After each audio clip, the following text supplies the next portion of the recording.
it's all around the news and there's plenty of reason for panic. But if you're able to look at this tracker and take a step back and you can look at the layoffs by year, you'll notice that the year over year trend is actually a strengthening in the labor market, which is to say a reduction in the layoff count. Yep. So you can see the massive crash in 2022, right? But then what's less commonly discussed is that we've been on a sustainable positive path ever since.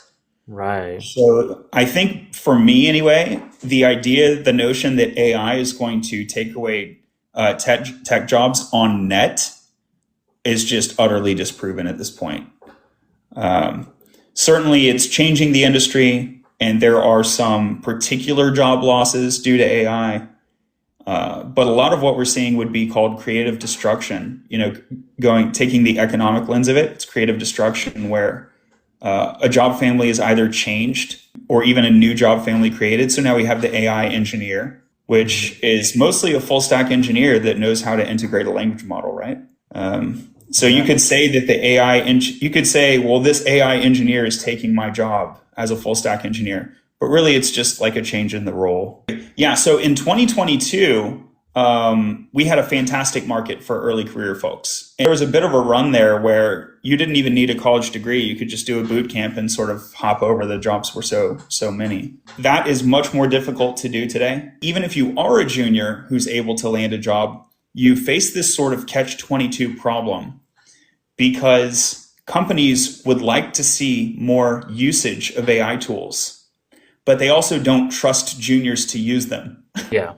This is fantastic. Go to the remote index. I forgot they had that. Also, this is an interesting indicator of market health as well and of job candidate bargaining power, because the company's willingness to allow you to work remotely is essentially them giving you more compensation. So when the job candidate has more bargaining power, they can often negotiate into a remote role. Or maybe if it's hybrid, maybe one extra day remotely or something like that.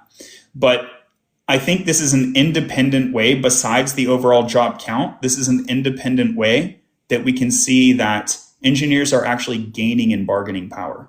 Now, the bad news is that the engineers gaining in bargaining power are currently at the senior plus level. But again, if people like me keep getting better offers and then we're asking employers to compete, at some point the employers are going to say, well, you're getting spoiled, you're asking for too much money, and now we'll hire some more mid-levels or something.